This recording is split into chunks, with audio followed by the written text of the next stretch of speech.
Ladles and jelly spoons, welcome back to Badgerworks. Today, this. uh, yes, we're continuing with our World War I diorama, and this is going to be the base. So, let's get on with it. So, yes, this is going to be the base of our diorama. This is a piece of unexpanded polystyrene foam that I've just, I actually robbed this from my daughter and cleaned it up a little bit. So yes, this is going to be the base. So the one problem with this foam is it does tend to melt if you put anything solvent based anywhere near it. So the first thing I'm going to do is I'm going to seal it with a coat of gesso. This is gesso. It's basically, as it says there, it's a universal primer. It's used primarily for priming canvases before you paint them. So it's quite a thick paste. Let me show you. Oh, if I can get the lid off. So yes, it's just like a very thick acrylic paint. So what I'm going to do is take a suitable brush, just a brush like this, and I'm just going to paint it on. So I'm going to go mainly on the edges, but I'll just do the top just so you can give you an idea of what it's like. But this is literally just like a very thick paint. And you use it exactly like that. It's water soluble. You can get oil soluble ones as well, but this is most gessos nowadays are actually acrylic. But yeah, so I'm going to give this whole thing a few coats of this just to seal it, and then we'll go on from there. Right, so I have dried it off with a hairdryer, and I've given it a coat of just some black acrylic. This is Daler. This was the nearest black I had to hand, just to give us a base coat to work from. So I'm going to put this to one side for a minute, and we're going to start working on a substrate kind of thing. So I've got a little pot here. This is oh dear, PBO modelling paste. I think you've probably seen me use this before for things, but I can. Oh god, if I can get the lid up. This is a nice gloopy paste as well. So we'll just squirt some of that in there. Stop laughing at the back. And we're also going to put in some of this. This is just filler. This came from the range, I believe. I think Mangers, whatever it is their like in-store brand. But it's basically just it's a filler powder, so it's like you'd mix it with water, or in this case we're going to mix it with paint. So it's just to give it a bit of texture. I'm going to do this without getting it everywhere if I can help it. So we'll just put some of that in. Now normally I could use sand or something for this, but this is really better at this scale because sand I think would be too the grains would be too big. Now we're also going to add some colour to this, so we're going to add some burnt umber and some yellow ochre. And these two colours, really, it's funny actually, I was mentioning this on Facebook. There's someone asked a question about oil washes and things like that, and it's just like these two colours, whether they're oil paints or acrylics or whatever, are just so versatile for any kind of weathering, for dirt, mud, anything. Just these two colours. But anyway, so we'll squirt some of this in. Give it a dollop of that. And obviously we can adjust it as we go. I'll put some of that in as well, because I don't want this too dark. Now obviously it will lighten up when we mix it, because obviously there's a lot of white paste in here, but we'll give this a mix and see what it looks like. It's going to be quite thick. Might actually add some water to it,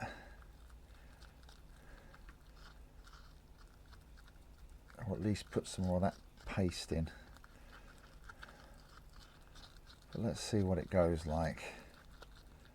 It might be alright, because like I say, all we want to do is like kind of spread it on to the base. But I just want to try and get get it mixed in so there aren't any like streaks of white powder running through it.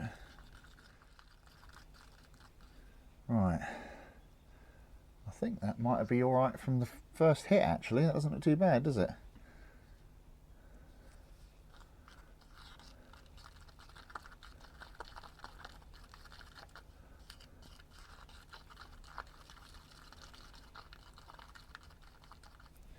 Right, now let's get our foam back in, and oh, this might be useful. So what I have here is a pallet knife, and what I'm going to do is use this to apply it.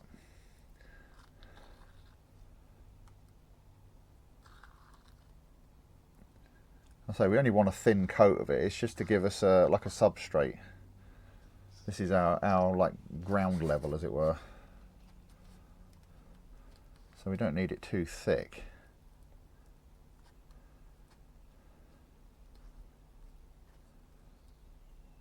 I'll get this all covered up and then we'll see what it looks like. Right, I think that will do us. What I'm going to do is I've just smoothed it out as best I can with the pallet knife, and what I'm going to do now is I'm going to leave it to set up for a bit, and then I'm going to smooth it off with a bit of water. But I just want to let it dry a little bit first. Right, so this is dried a little bit. Like I said, I didn't want it completely dry. I just wanted to dry it a bit. So I've just got a little bit of water in this pot, and I'm just going to wet the surface and just very lightly go over it. I'm literally just letting like the weight of the brush drag across the surface, and what I want to do is just even it out a little bit and just smooth it slightly. I don't want it perfectly smooth, but I just want to get rid of some of the like the tool marks and things like that in it. So we'll just do this. Hopefully you can see, I'm literally just letting the brush drag across the surface. And you can do this with anything. Do it with a brush, do it with your fingers, whatever works. But it just helps to smooth out the surface a little bit.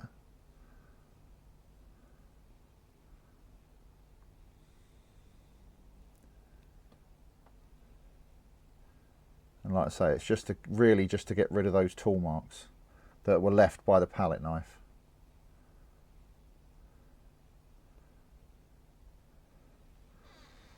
Right, let's see what that's looking like. It's actually very difficult to see it in this light.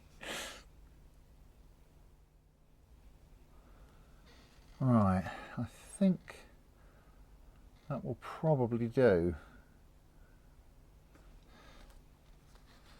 Like I said, it doesn't need to be super smooth. I just want to get rid of some of the roughness from it. Like I say, mainly the tool marks. But as I said, I don't want it perfectly smooth. Alright, I think that will do. Now what I'm also going to do, while this is still wet, is I'm going to take our barn and I'm going to just put it on gently, about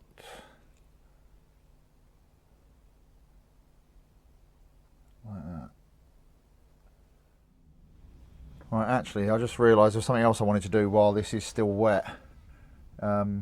What I'm just doing at the moment is I've just got the same brush I was using before, and I've just damped it down, and what I'm doing is I'm just going around the door, each of the doors, like where they would open, and just putting some marks in the ground like that, just to simulate the arc of the door opening and closing. I've also just gone through and just basically created a few little ruts for like wheel tracks, like cart tracks and whatnot. And one other thing I'm going to do is, you've seen me do this before on other dioramas, but this is always a neat little trick. I'm just going to take a cotton bud here. Now this is a plastic one, not a paper one. So, but you can do this with anything really.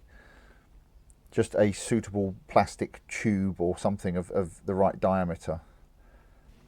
So I've just cut one end off like that, and I'm just going to put a little bevel on it. Just a very small bevel. Hopefully you can see this. You see where I've cut that little bevel in it.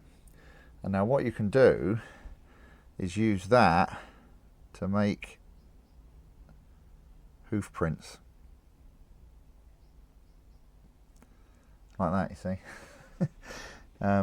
This is still quite sticky, so I'm just going to wet the end of this a bit.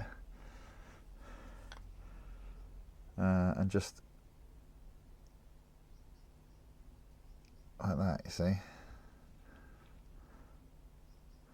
Just put it in at a bit of an angle, and it just creates hoof prints.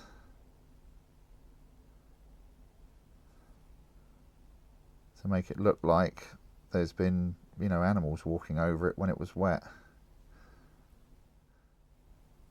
See?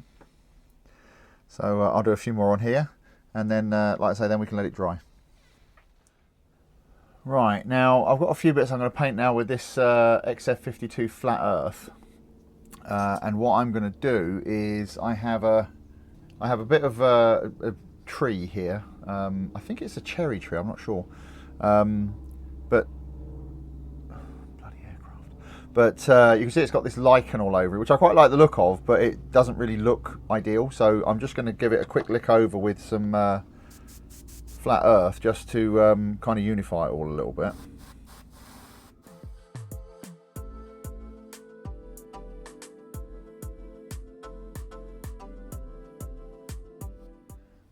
Just like that. And what I also have here is a little cart that I 3D printed. So the wheels and the body of it. This came from Colts 3D. I'll put a link in it, but it was just one, you know, it was a free one. But what I've done is I've broken one of the wheels so that, you know, it's like been dumped.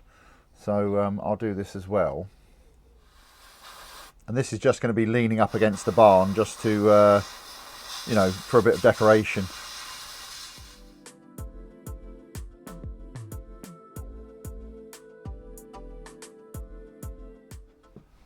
And there's the broken wheel. So I'll let this dry, and then I think I'll put an oil wash on it just to darken it down a bit.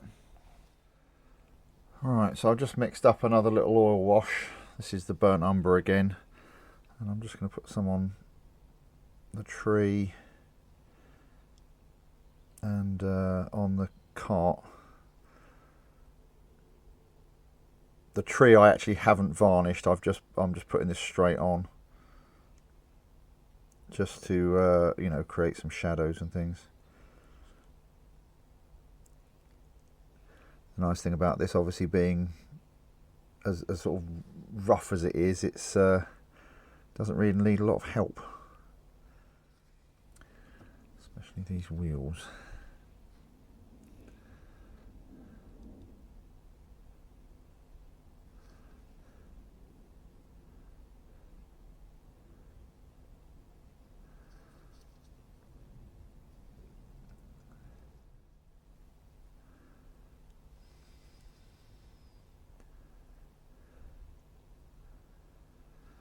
Alright, I'll let that dry off and clean it up a bit.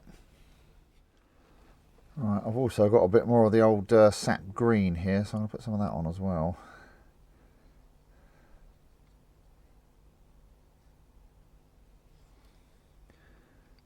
So this is not completely dry because I want everything to kind of blend together. This is going to be quite a hefty, a hefty coat of this, because I want this to look like it's been sat moulding for years. And also this doesn't have a massive amount of detail, so by making it look mouldy we can kind of hide the fact that it's not hugely detailed. Right, so again we'll let that dry and then we'll clean it up a little bit and hopefully it should look suitably grotty. We'll do the wheels as well, obviously.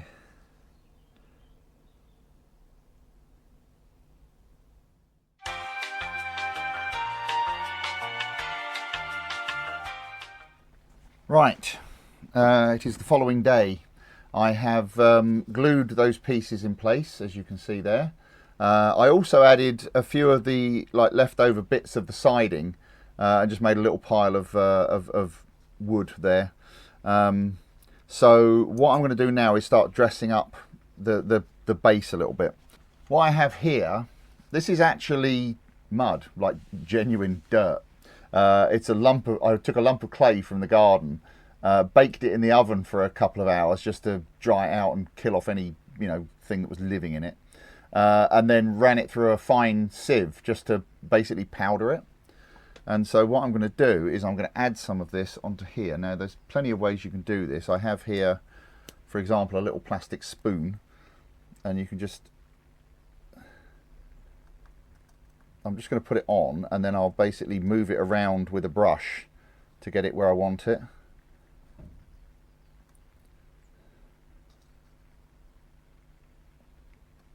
So I'll just basically spoon it on. And this is just to give us a bit more sort of texture. So I'll do the rest in a minute, but just to give you an idea. So this is just an old brush, and just push it into place and just work it around until you get it like roughly how you want it. So we don't need massive amounts of it, it's more just to create a bit of texture.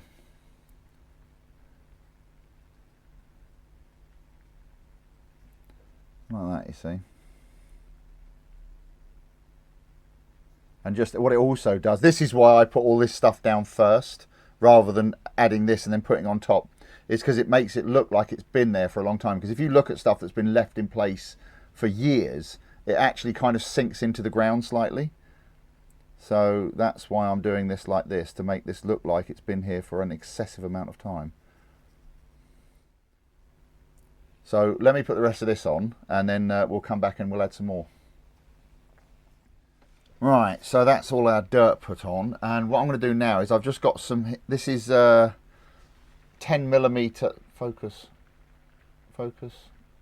10mm static grass. This is dead grass. And what I'm going to do is I'm going to apply some of it manually using this Mod Podge mat. So we'll put, oh, if I can get the lid off. Oh, good grief. The lid's welded itself on. Hang on. Just talk amongst yourselves for a minute. There we go. Right. So what we're going to do is we'll just take a little bit of this. Just a few strands like that. Dip it in the Mod Podge. And then just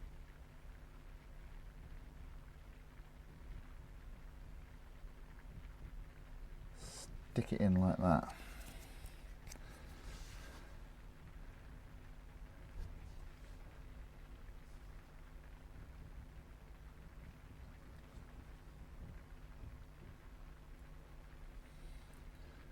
And just create a few of our own little instant tufts of static grass.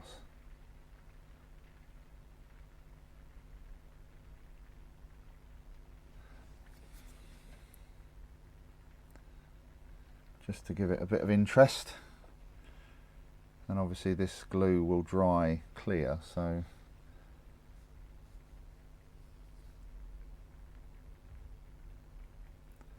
this is not the easiest way to do it, but it does give you a bit more control over exactly what you want and where. There, like that, you see. So I'll do a few more of these. We'll let that dry, and then we'll add some further effects. Right, so I've also just added a few little bits of Woodland Scenics clump foliage, just to, you know, add a bit of interest. And speaking of Woodland Scenics, we are now going to add some of this. This is Woodland Scenics blended turf. So this is basically flocking. So what we're going to do is we're going to put some of this basically around the sides and the back. Not so much at the front, because I want that to look more like dirt.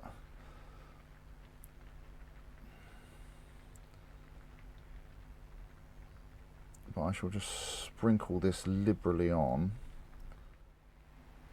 like that, you see. Now, the next trick, I'll do the rest of that in a second, but that was just to give you an idea. Now, the next bit is this. Now, this is, again, Woodland Scenics, but this is burnt grass. This stuff is absolutely miracle, because you put it on top of anything, and it just blends it all together.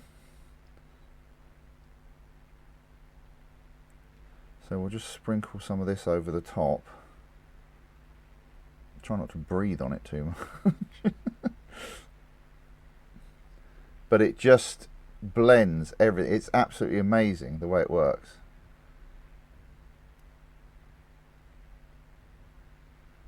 Like that, you see. So I'll do the rest of this and we'll come back and see what it looks like. Right, now the next step, these are green tea leaves. I actually bought a bunch of bags of green tea, just the cheapest one I could find, and ripped all the bags open and put them in this pot. And the nice thing is they've been in here for quite a while and they've dried out.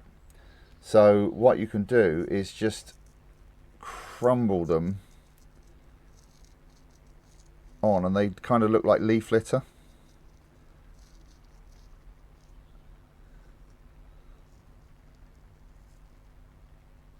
So just a little bit, just again, it's just so it doesn't look too plain, if you see what I mean.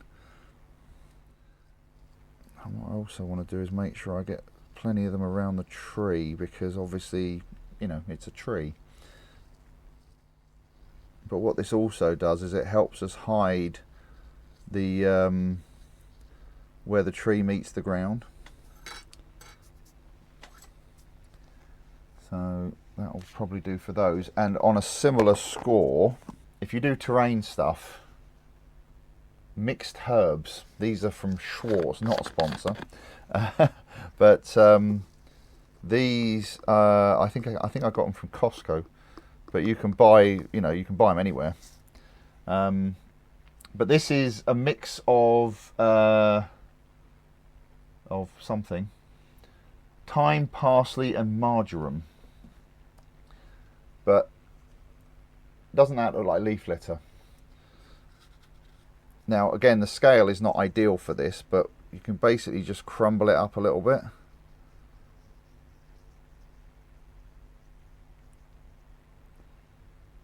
And more importantly, like I say, we want to get it around the bottom of that tree.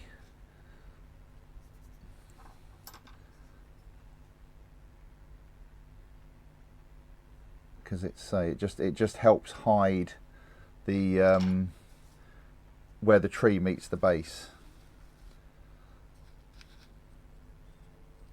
Now what you can do is you can use things like a spice grinder or a pestle and mortar and actually grind this stuff up to get it a bit more kind of an appropriate scale, but I think this will do for what we're doing.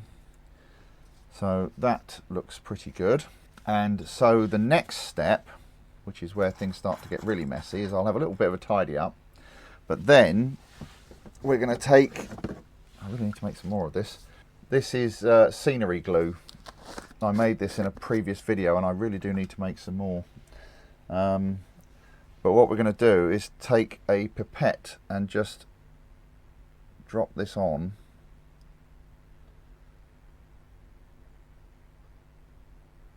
and this will soak in and lock everything in place. So I will get this nice and soaked, we'll let it dry and then see what it looks like. Right, so that is not quite dry, but dry enough. So what we're going to do now is put the figures on. I've stuck the tank in, you can probably see that in the background there. I just stuck the tank down with some Mod Podge. But what I'm going to do now is start attaching the figures. And I think for that I'm going to use some super glue. Now, this is going to be exciting.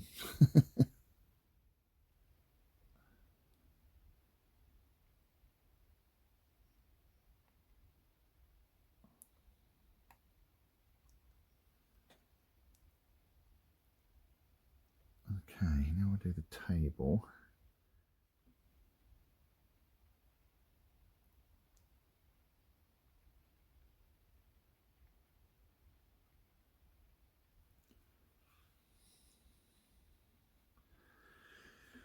Right, now we'll do the accordion player.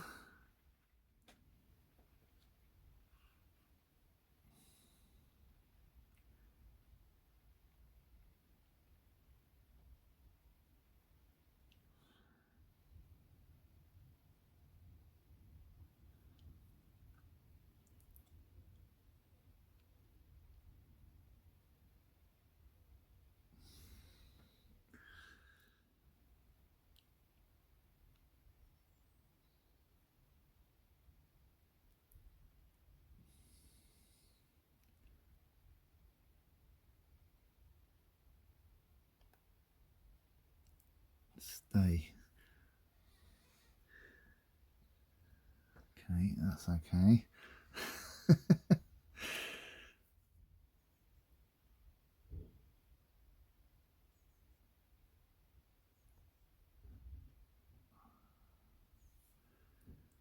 Right. And his little mate.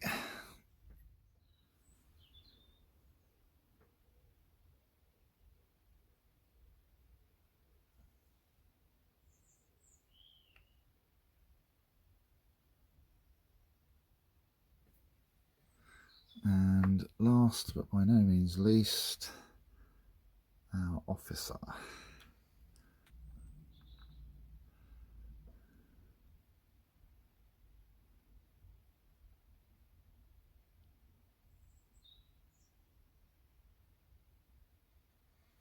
Okay. Right. So what I'm going to do now is I'm going to leave all this to dry. Then I will glue the roof on to the barn. And then I think we can wrap this up. And here is our finished article. Although I might add one final touch, but if I do, you'll see that in a future video. But yes, I'm very pleased with how this has come out. It's been a long time since I scratch built anything like this, and yeah, it's come out pretty well. I like all the detail. The figures are great. I'll put a link in the description to where I got them from. The tank was fine to build. It wasn't the best thing in the world, but it wasn't terrible. And I think the base has come out very well as well. So yes, hopefully you've all enjoyed this little series. And as ever, I'd like to take a moment to thank my top tier patrons, Howard, Amy and Hawaii Clive-O, for their continued support. And all of my lovely patrons and channel members, and of course all you lovely people at home. It is all very much appreciated. And we'll look forward to seeing you on the next video. Thanks very much for watching. Cheers. Bye.